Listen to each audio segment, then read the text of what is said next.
Muito boa tarde, seja bem-vindo ao programa Eclésia, num dia em que contamos também com a presença de Dom Manuel Clemente, com a sua rubrica O Passado do Presente. Será dentro de alguns minutos. Para já vamos olhar outros temas que merecem a nossa atenção. A Rádio Renascença foi distinguida pela Presidência da República com a Ordem de Mérito. A emissora católica portuguesa assinalou também os seus 75 anos com uma sessão solene na Universidade Católica Portuguesa. O passado e o presente da Rádio Renascença reuniram-se na Sala dos Embaixadores do Palácio de Belém para assistir à entrega do grau de membro honorário da Ordem de Mérito, entregue pelo Presidente da República à emissora católica. Talvez não seja necessário explicar o motivo pelo qual é conferida esta distinção à Rádio Renascença. Melhor do que eu, explicá-lo-iam milhões de ouvintes, gerações inteiras que, em 75 anos, tiveram nesta rádio uma voz amiga. Saúdo todos os grandes profissionais que ergueram este projeto, fazendo-o assentar em bases sólidas, em valores e princípios indeclináveis e inegociáveis. A Ordem de Mérito distingue serviços de grande valor prestados ao país, bem como a sua excelência e qualidade, e foi pela primeira vez atribuída a um órgão de comunicação social privado. Ao longo de 75 anos, a Renascença acompanhou a história contemporânea de Portugal. Teve papel marcante em acontecimentos decisivos da nossa vida coletiva. Depois, atravessou momentos conturbados. E nessa época, foi bastião dos valores da liberdade, do pluralismo e da democracia.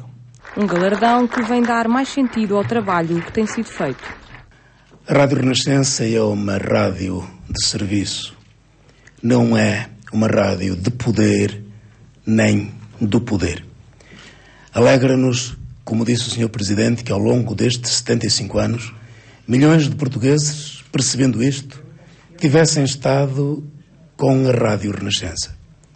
Mas alegra-nos sobremaneira, Sr. Presidente, que fazendo a soma afetiva destes milhões de ouvintes que gostosamente acompanham a Rádio Renascença, o Sr. Presidente da República nos tenha honrado com esta distinção.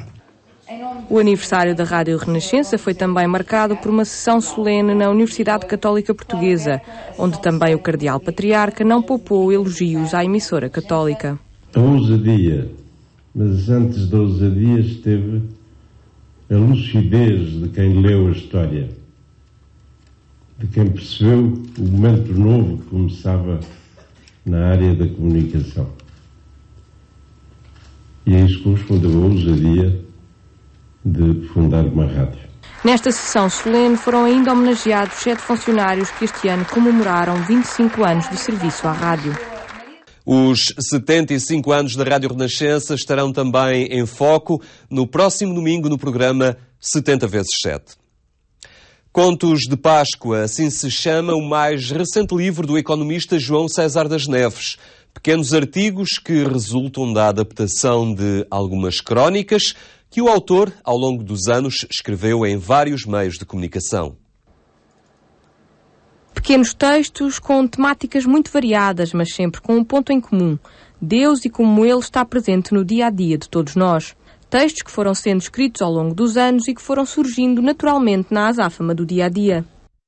Em todos os textos, as personagens e as histórias refletem aquilo que é a essência da Páscoa e daquilo que representa a ressurreição de Cristo. Este acontecimento, portanto, não é uma teoria, não é um culto, não é uma atitude ética, é um acontecimento, uma coisa completamente inesperada. Cristo ressuscitou e esse acontecimento quer acontecer outra vez na nossa vida, quer mudar a nossa vida, se nós o deixarmos, porque é um acontecimento começa por ser um facto real, histórico, num sítio e num momento, mas que depois, porque Cristo está vivo, volta a acontecer nas nossas vidas. É uma representação, uma reapresentação, um renascimento. É isso que é a Eucaristia, é um memorial, quer dizer, acontecer outra vez, e é, digamos, chispas disso que eu procuro apanhar em cada um desses textos. O ritmo acelerado do dia-a-dia leva-nos muitas vezes a não dar importância às pequenas coisas da vida. É de facto uma coisa grande mais para nós, é uma coisa que nos ultrapassa a todos, mas que só é realmente vivido quando é vivido nas coisas pequeninas. E é esse que é o paradoxo, não é? Parece que ser uma coisa grande demais não podia caber na nossa vida, mas é exatamente nessa vida que acaba. E acontece hoje como acontecia no Evangelho, quer dizer, aquela samaritana que vai buscar água à fonte, Zaqueu que sobe a uma árvore. Nas vidas pequeninas, de repente, acontece um surto de graça que altera tudo. E isso volta a acontecer, continua a acontecer todos os dias na nossa vida. Com uma vida profissional muito atarefada, este professor universitário encontra nos afazeres do dia-a-dia a inspiração para estes textos. Tenho uma vida muito cheia, muito ocupada, com muitos alunos e muitas atividades. E é dessa mesma vida que saem os textos, não é de outra coisa. Portanto, não há aqui duas vidas, dois momentos, é a mesma coisa. É quando estou a preparar as aulas que nascem essas coisas, não sou capaz de explicar muito bem, mas é isso que eu sinto, por isso mesmo é mais vivido, quer dizer, por isso mesmo é mais real, é mais verdade. Não se trata de uma pose ou de um momento especial em que eu consigo parar e... Não, enfim, é exatamente sem parar que as coisas nascem. Mesmo no meio da agitação diária, é por isso importante ter em atenção pequenos sinais e momentos que nos mostram a presença de Cristo. Desta presença que nos ultrapassa, mas que é tão sensível ao mesmo tempo. Cada um sabe do que eu estou a falar, quer dizer, cada pessoa na sua vida sabe. Às vezes tenta esconder, outras vezes abre-se a ela, mas essa presença está lá sempre. É uma presença de outra coisa, que no meio do zumbido do dia-a-dia, teima em aparecer, em reaparecer. Fui eu que vos chamei, fui eu que vos escolhi, não fostes vós que me escolheste a mim. É esta presença de fora que nos desafia. E é abrir-nos a ela, deixar-me entrar, não ter medo, não achar que vai estragar a nossa arrumadinha vida, a nossa vida com os nossos projetinhos e os nossos sonhos, mas pelo contrário vai transformá-los numa coisa grande. Contos de Páscoa pretende assim, em pequenos textos, chamar a atenção para o verdadeiro significado da Páscoa.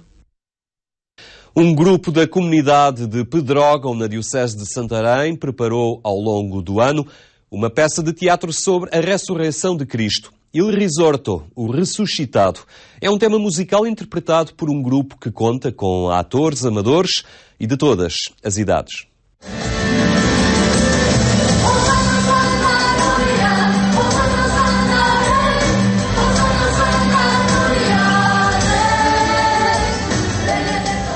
O espetáculo, em italiano, conta com a participação de 40 pessoas, entre dançarinos, músicos, atores, sonoplastas e responsáveis pela iluminação. Nenhum tinha experiência teatral, mas todos abraçaram este desafio assim que o Parque de Pedrógão o sugeriu. Este grupo tem uma caminhada já por trás, portanto não só são jovens agora, começou com o grupo de jovens, mas tem uma caminhada por detrás, uma espiritualidade franciscana que eu tentei de imprimir, com encontros, com sobretudo escola de oração, etc. Portanto, essa é somente uma parte daquilo que é o grupo de jovens. O grupo chama-se Tau. Mas também depois foram-se juntando pessoas de várias idades, pessoas de várias profissões que gostaram da forma e nós os acolhemos. Portanto, temos pessoas de 14 anos, como temos pessoas de 55, 56. Isso é muito bonito, porque nos junta todos, mãe, pai, filhos, e estamos todos em pau.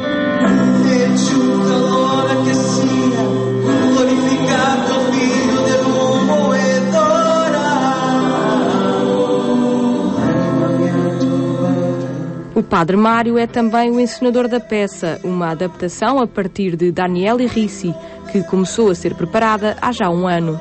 É uma forma de anunciar a ressurreição do Senhor, a nossa fé. O próprio autor que a escreveu foi com essa intenção, não é? Portanto, não é tanto um espetáculo como Jesus Christ Superstar, mas é um primeiro anúncio. Jesus ressuscitou e está no meio de nós, portanto, é que nos acompanha, portanto, fez nascer a Igreja também.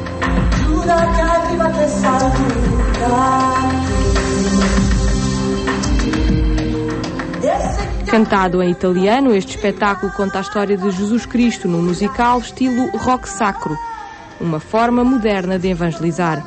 Eu penso que seja a linguagem moderna, portanto, dar catequese por meio deste sistema, penso que seja mais eficaz, porque com a arte exprime-se a essência de nós próprios, portanto, com a arte exprime-se a verdade de nós mesmos.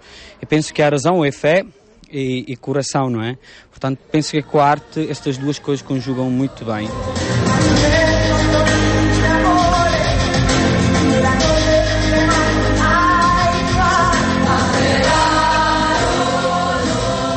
Para os atores principais, interpretar Jesus Cristo e sua mãe Maria é uma oportunidade única. Gosto muito porque toda a gente aqui me chama de mãe e é uma coisa que é sempre bom e representar para tanta gente é um privilégio e um orgulho poder estar mais ou menos à frente de ser uma das principais, é um orgulho.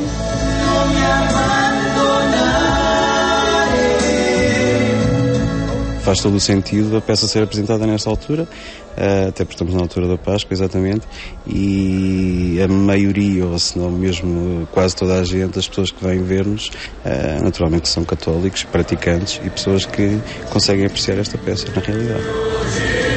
Em Torres Novas, o Teatro Virgínia encheu em 2 sessões para assistir a este espetáculo, que é antes de tudo um anúncio de que Jesus está vivo.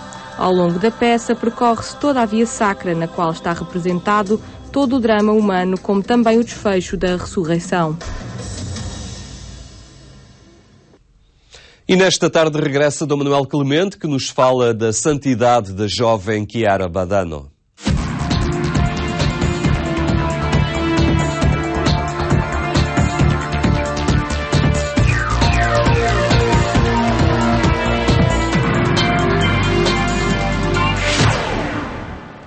É a história de uma vida que termina quando se descobre um tumor com as consequências que ele provoca em Clara Luz Badano. Uma história que temos estado a apresentar com o Dom Manuel Clemente. Cumprimento. Muito boa tarde. Apesar, enfim, de um fim provocado de facto por um tumor, é uma história de luz. Chama-se Clara Luz, não é? Que exatamente irradia aí. Por isso é que nós no programa anterior, creio eu, lembrávamos que é assim no cristianismo essencial, ou seja, a cruz esplende, não é? E daquele que poderia ter sido a morte mais ignominiosa da história, estamos a falar de Jesus de Nazaré, acaba por sair a luz que mais ilumina as circunstâncias de qualquer existência humana. Portanto, algo semelhante acontece aqui nestes últimos tempos terrenos de Clara Badano. E que aí mesmo vai ser Clara Luz, porque é nessa altura que ela recebe da fundadora do Focolar, portanto de Chiara Lubick, este nome que depois incorpora no seu, e que é incorporado no seu, de Clara Luz, porque se reparava que irradiava muita luz, a luz certamente do Evangelho, daquele que disse eu sou a luz do mundo, irradiava muita luz desses momentos decisivos da vida de Clara Badano. Então, Clara Luz Badano. Estamos a acompanhar esses momentos, tanto quanto os podemos acompanhar pela luz que irradiam, e hoje vamos deter-nos em 2 pequenos, grandes episódios desses tempos finais de Clara Luz, que são muito identificativos de tudo quanto estamos a dizer sobre a verdade pascal da existência de Clara Badano. E mais uma vez, e em que exceção? Quando nós falamos da Páscoa como o cerne e a substância do cristianismo, estamos a dizer que a vida pode valer tudo precisamente quando parece que já não vale nada em termos humanos, porque está a desaparecer, está a degradar-se, está naquele estado de abandono que é tão desenvolvido à luz de Cristo pela espiritualidade folclorina do Jesus abandonado, e parece que já não há mais nada a esperar, que o próprio mesmo quase que se desfaz na sua desintegração física e psíquica. E, no entanto, se isso é oferecido, se isso é entregue, isso acaba por ser extremamente gerador de vida e às vezes onde menos se esperaria. Aqui, a propósito desses tempos últimos da vida de Clara Badano, o autor, o Franz Koriaschke, o autor que estamos a seguir, lembra um outro exemplo notável, também de uma jovem, que faleceu no final do século XIX, com 20 e poucos anos, que é Teresinha do Menino Jesus, Teresa de Lisieux, e que, tendo procurado toda a vida realizar-se e a sua vocação num Carmelo, e quando finalmente lá estava, adoece gravemente e morre, não é? Mas que também fez da sua vida uma entrega tão grande que foi considerada depois como padroeira das missões. Ela que não saiu do Carmelo, embora quisesse chegar a todo o mundo com a luz do Evangelho, mas como se ofereceu por isso, muitos e muitos missionários nos diversos cantos do mundo encontram em Teresa de Lisieux uma companhia, uma presença, às vezes até muito próxima. Ora, o Coriasco faz aqui uma certa ligação entre esses momentos finais de Clara Badan com essa alusão a Teresinha, a Teresa de Lisieux, a Teresinha de Menino Jesus. Porquê? Como essas histórias vão evidenciar, ela oferece, e essa oferta depois tem um fruto imprevisível. Mas é bom ler o trecho de Coriasco. A 19 de julho, Clara tem uma gravíssima hemorragia interna, podendo morrer de um momento para o outro. Apesar de tudo, no mês seguinte, o tumor parece dar-lhe novas tréguas. Desenrolava-se em Santiago de Compostela a Jornada Mundial da Juventude. Cristina e Lourenço cruzaram-se com Chiara Lubick e transmitiram-lhe a saudação de Chiaretta, ao que ela respondeu: "Por que é que chegam tantas graças a estes jovens? Porque há quem as pague." Quando o soube, Chiaretta ficou felicíssima. Sentia ter o meio a aproveitar para fazer com que tantos da sua idade se aproximassem de Deus. Em setembro vai também vê-la Gianfranco Picardo, que acabara de se oferecer para acompanhar um projeto de construção de 30 poços no pobríssimo estado africano do Benin. Tinha muitas dúvidas e as incógnitas do empreendimento amedrontavam-no não pouco. Clara anima-o: "Não deixes fugir a ocasião, eu ajudo-te, pensa nisso." Fazem uma espécie de pacto que será o início de uma aventura extraordinária para ambos. Quando regressa da primeira viagem, Jean visita Chiaretta e mostra-lhe uma quantidade de diapositivos, sobretudo de crianças abandonadas e desnutridas. Algumas semanas depois, ela dá-lhe tudo o que recebera para a festa dos seus 18 anos, 1.300.000 liras. "Que farei com tudo isto?" pergunta-lhe ele. "Ouve o Espírito Santo, tudo é dele e ele tudo dirá", responde tranquila. Com aquele dinheiro, Jean ajudará 2 crianças abandonadas à beira da estrada e outras depois. Era apenas o princípio. Com o tempo, construiu-se um pequeno ambulatório, habitações para órfãos e recentemente também o centro Chiara Luce, a que seguirá um outro, desta vez no Chad. E isso faz-nos pensar muito sobre a eficácia do Evangelho e como é que ela acontece, não é? Como é que ela acontece.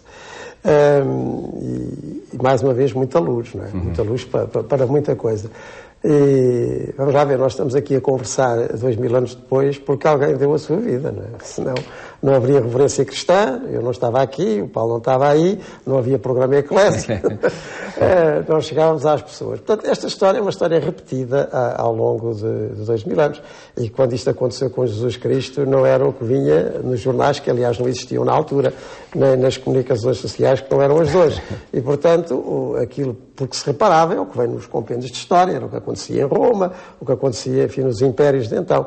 E foi o que aconteceu naquele jovem Galileu que se ofereceu e que fez da sua vida uma entrega que ficou e que perdurou até aos nossos dias. Isto tem sido, repito, a verdade cristã, que até admira como é que às vezes ainda estamos tão distraídos em relação a ela. Mas também em relação à nossa Chiaretta, à nossa Clara. Portanto, ela está ali, está nos seus momentos finais, ela está no hospital, ela por si o que é que ela podia fazer, e esses jovens que vão às Jornadas Mundiais da Juventude de Santiago de Compostela, quem não se lembra delas, dessas jornadas, foi há tão pouco tempo, relativamente, encontram a fundadora do movimento dos focolares, dão-lhe notícias da Chiaretta, e pois é, estas graças todas que vocês estão a receber, há quem as paga. De onde é que isto vem?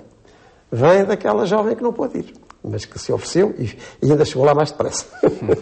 E por ela e pelos outros. Depois há outra história, não é? Desse voluntário que vai para a África, mas está receoso porque abre uns poços no Benin, mas enfim, o que é que ia encontrar, as possibilidades que tinha ou não tinha. Vai que eu vou contigo, como ela ficava na cama do hospital. como é que podia ir? Portanto, vai que eu vou contigo. E realmente ele foi, e aquilo resultou imenso, e depois veio encontrá-la, e agora vais outra vez e levas tudo aquilo que me deram para os meus 18 anos. Mas o que é que eu faço com esse dinheiro todo? Levas e o Espírito Santo está a indicar, não é? E pronto, e apareceu um centro, e depois mais outro no Chad. Ou seja, o que é a eficácia cristã e o que é a força da Páscoa, não é? Ou seja, como é que o cristianismo entra no mundo? Como é que o Evangelho se concretiza? Como é que tudo isto significa esperança? E uma esperança preenchida, não uma esperança abstrata, mas uma esperança preenchida, performativa, como chama o Papa Bento XVI, a esperança, não é? Aquilo que anuncia porque realiza, e aquilo que realiza anuncia. É assim. Agora é preciso que haja em todos nós uma Chiara Badano a fazer a mesma coisa. E não precisamos de saber logo imediatamente tudo como será e como se fará. Como dizia alguém, isto tem 20 séculos de provas e de comprovações. E esta é, sem dúvida nenhuma, uma das mais luminosas. E, por certo, pode contagiar muitas mais, esperemos, ao ser apresentado também através... E, sobretudo, pode e deve dar significado a todas as fases da nossa vida, mesmo quando parece que já não há vida nenhuma, e pode ser ainda vida em abundância. Voltaremos aos 8 dias, Dom Manuel Clemente, para concluir então a apresentação da história de Clara Luz Badano, que temos estado aqui a propor-vos ao longo das últimas semanas.